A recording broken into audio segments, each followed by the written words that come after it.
Hello everyone, Neil for T-Shares here, coming at you with another strategy for TETRA, where we automate your DeFi. Thank you for coming to this channel. If you would, please like, share, and subscribe to this video. Well, today we're going to take a look at the PulseX DEX and a risk-averse strategy utilizing it, as well as staking of the incentive token. Yes, you heard me right. With TETRA, you will be able to stake your incentive token in the future. So let's take a look at a strategy that involves all this now, shall we? Well, I want to thank CryptoClass for requesting this strategy. She hit us up in our strategy group Telegram and requesting a risk-averse strategy that uses the incentive token.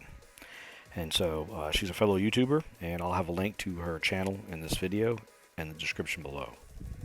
So what we're going to do here is we're going to take a look at using liquid loans and earn, but not taking a loan, but using their the stability pools and staking pools to earn yield, and then going to PulseX with that yield. So let's take a look at this now. We'll start with our TETRA wallet, and now what we'll do is we'll go to this, say, liquid loans stability pool. We'll acquire some USDL, by whatever means, and deposit stability pool. In doing so, we'll then earn loan token and pulse token.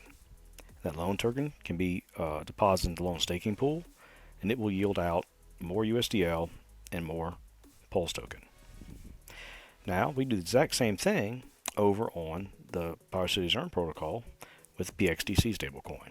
We can deposit in their stability pool, and then it will yield out earn token, which you can then stake and earn more PXDC and then more PulseX. And each of these token pools can have these little loops, and TETRA can help manage these loops and constantly keep these things being fed to produce more yield in Pulse and PulseX, which is the goal in this strategy.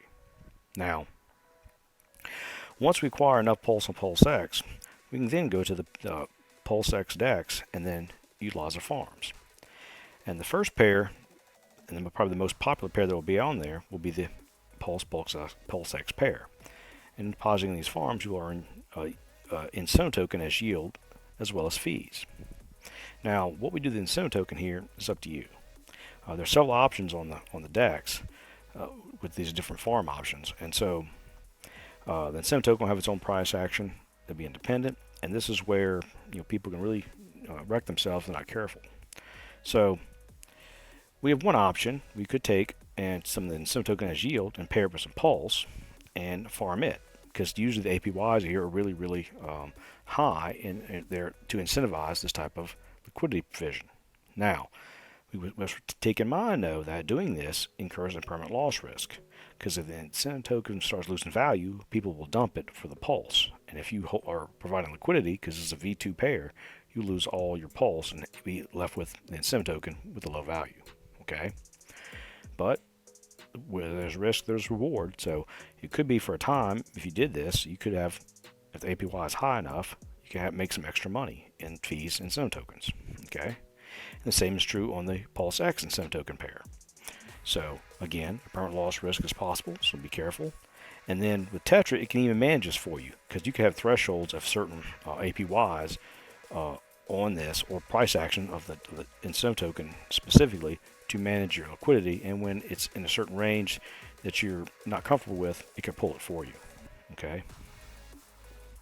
And so these are options, and then obviously that the other option is the Pulse DAI pair. Now, I don't know if DAI is going to be the actual token, it's going to be bridged in and used, or what. But whatever it is, it's going to be a stable coin. It's going to be paired with Pulse. Now, this one's not too bad. There is some permanent loss risk in the fact that you could have, if somebody wants to sell off all their DAI and buy the Pulse, if Pulse is a good deal, you can have a bunch of DAI and vice versa. But at the end of the day, though, it's a lot better than incentive token, because at least you have something of value left if you do incur permanent loss. You should be selling it, your Pulse, maybe at not the ideal rate, but at least you'll have something to show for it. Okay. And so at first, though, without liquid loans and earn won't exist on Pulse chain for a little time after Pulse launches. So we can work these farms manually. And if you played around and tested it, you can know it's a pain. It takes time to go through and click and provide permissions and all these things to harvest and to redeploy your liquidity in these different farms. But with TETRA, all this will be automated for you at your comfortable risk level. Okay, but with this type of strategy, this is really risk averse because these are stable coins that are always churning up, and you can pull your liquidity at any time in these pools. If you choose to sell your loan token, your earn token at your leisure. And the only really hard risk here is the Pulse Inc. and the PulseX incentive token pairs, because the PulseX pairs will be really thick, and since both of them have high value and can be borrowed against using other protocols, using them as collateral, you still have value. So impermanent loss is mitigated to a certain point. So this is a very safe kind of strategy with these caveats with these other two pairs. But in the future, though, after TETRA launches, the incentive token right now has no utility. It's just basically kind of like a dump token, right? Because there's nothing you can do with it. Well, when TETRA launches, we will have something we can do with it. We can stake it. So eventually, we will take our incentive token and go to TETRA and stake it. And not only stake it, but earn yield in stablecoins. Now, I can't tell you how we're going to do this. That's a secret. But it will be available and possible on TETRA.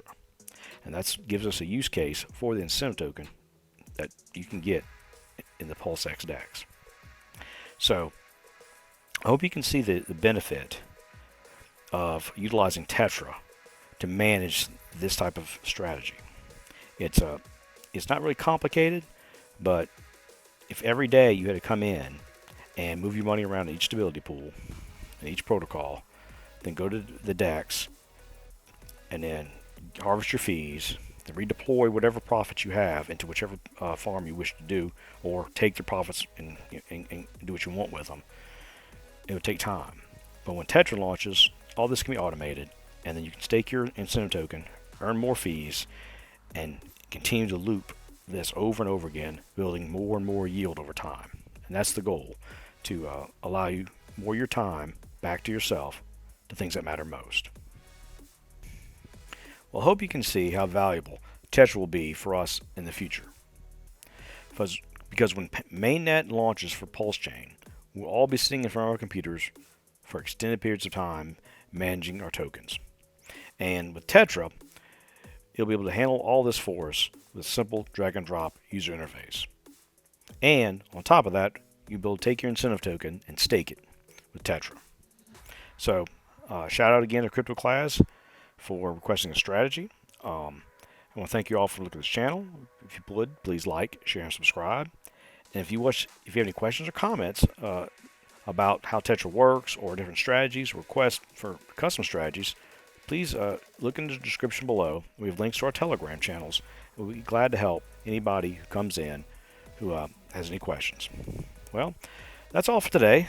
Hope you enjoyed this video and learned something about what the future holds with TETRA. Well, this is Neil for T-Shares signing off with another strategy for TETRA. Have a nice day and take care.